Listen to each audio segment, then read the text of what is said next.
us. Good afternoon. Thanks for having me. What went through your mind when you heard this latest news about the Massey Tunnel? Just disbelief. It feels like it's Groundhog Day for our community because we keep having the same story happen to us over and over and over again.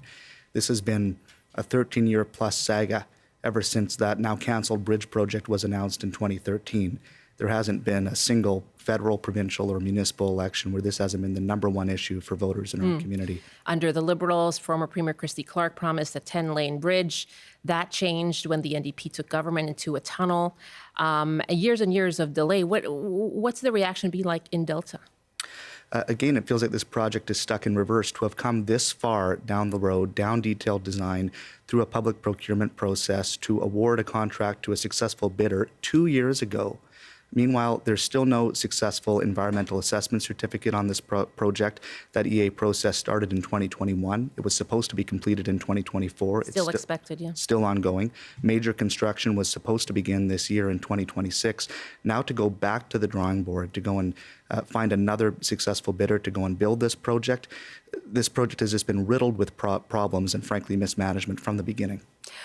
What the Minister, Mike Farnworth, had to say is that this will open up bids for BC companies, for Canadian companies, at a time when, it's become a focus to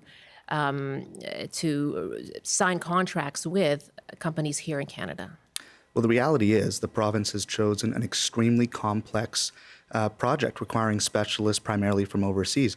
This is a submerged tube tunnel that is to be built in several tunnel segments that would be constructed on dry land, paving over farmland. And by the way, we've basically deforested Dees Island Park with thousands of trees to be removed for this project.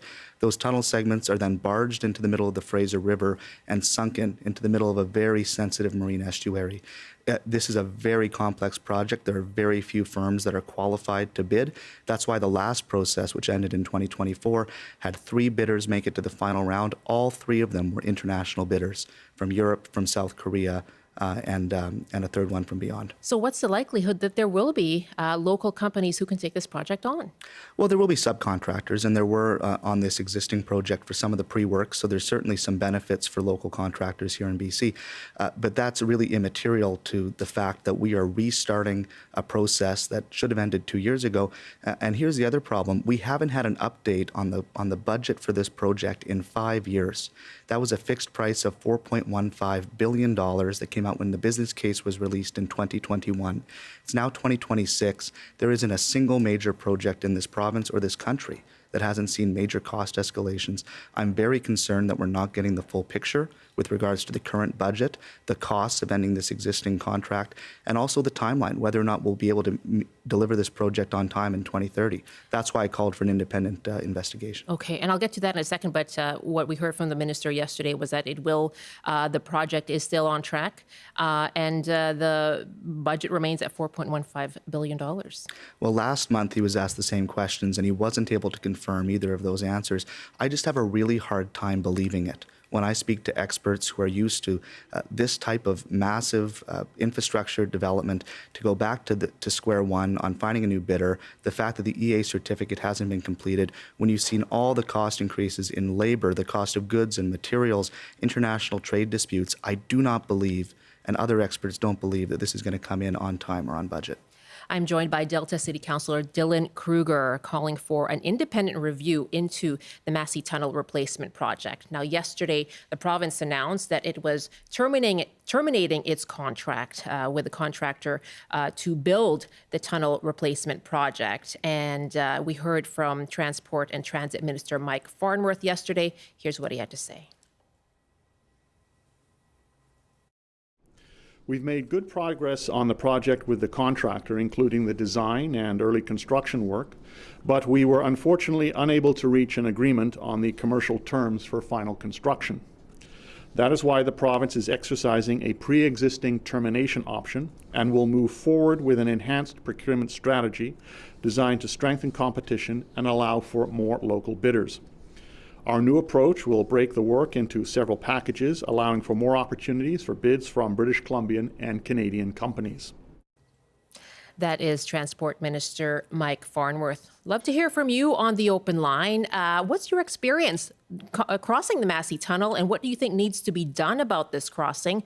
Have you been waiting as well years for an update or a new crossing across the river?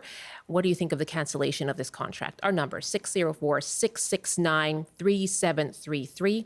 604-669-3733 or 1-800-825-5950. Our email address is bctoday@cbc.ca. And if you're joining us on TikTok, you can leave your comment there. My guest is Delta City Councillor Dylan Kruger. And so tell me about the motion that you did put forward last night, and it passed, right? Passed unanimously, which I was pleased to see. And it was a motion calling for an independent third-party investigation into how we got here. Those words that we just heard from Minister Farnworth are extraordinary. I'm not aware of another project in recent history where we've had a qualified bidder contract canceled 2 years into the mandate due to inability to come to terms on whatever that means.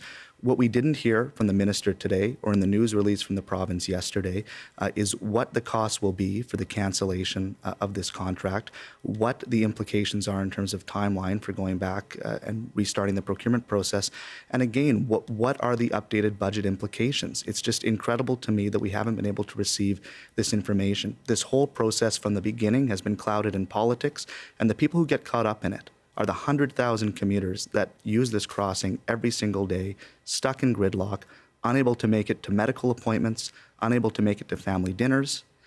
And those are the people and the taxpayers of BC who need answers. Well, right. And listening to, traffic reports morning and afternoon, hearing constantly that the Massey Tunnel is backed up, delays in the Massey Tunnel. What is it like for residents of Delta?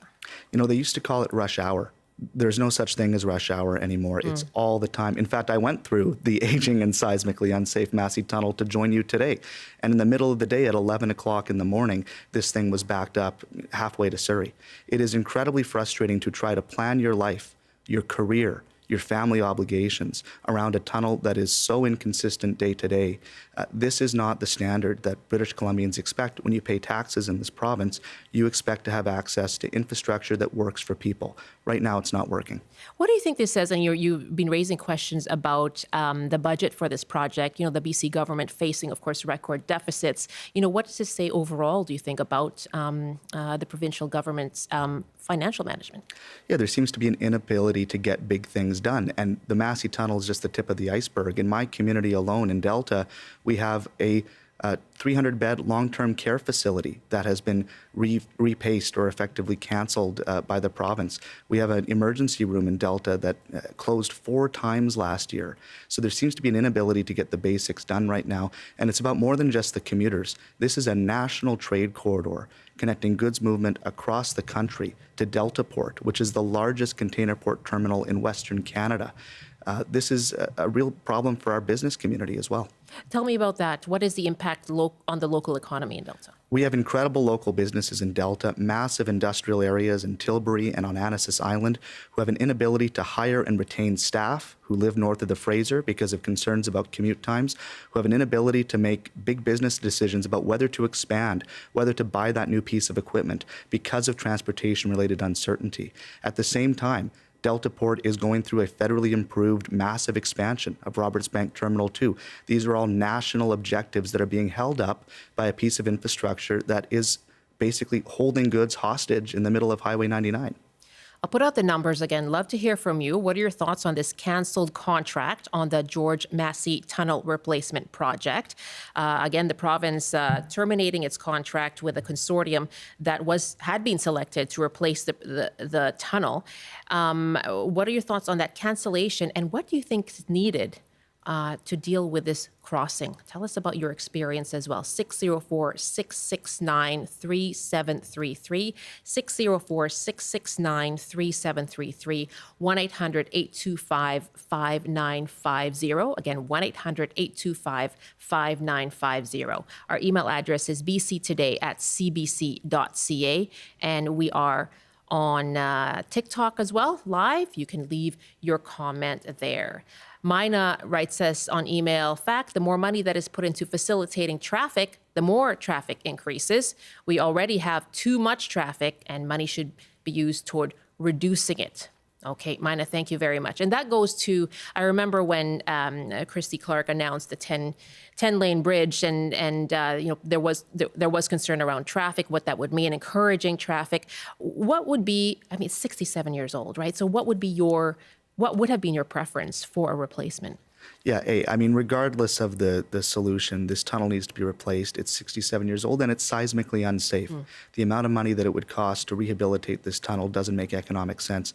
The second piece is, and look, I'm a massive transit advocate, a new project would ensure that we have dedicated bus lanes to get more people out of their cars. But we have to be realistic. A lot of people south of the Fraser are underserved by TransLink today. This is still a car-oriented economy.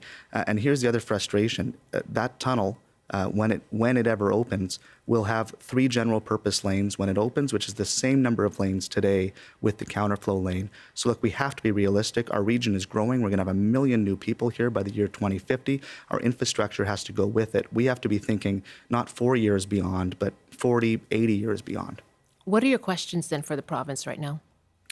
You know, again, I put this motion forward on an independent review because I've asked these questions over and over and over again over the last 8 years, and the answers keep getting more and more cloudy. This is a project that has spanned 3 premiers, 5 ministers of transportation, countless staff that have come and gone. But again, what remains are the people of our community. So people deserve to know when is a realistic time for the environmental assessment certificate to be completed? Why has all this pre-work gone on at Dees Island Park? It's quite devastating compared to a bridge project that would have had no impact on our regional park, which is not just for Delta. We have 300,000 residents a year from across the whole region visiting that park, with thousands of trees removed, at peak construction times, every 90 seconds, major construction vehicles going through that park, impacts to group camping sites that's utilized by Boy Scouts and Girl Guides, rowing regattas, all of this impact. And we don't even have a bidder that's able to go and build this project. That's an incredible amount of work for a project that I don't see getting off the ground anytime soon.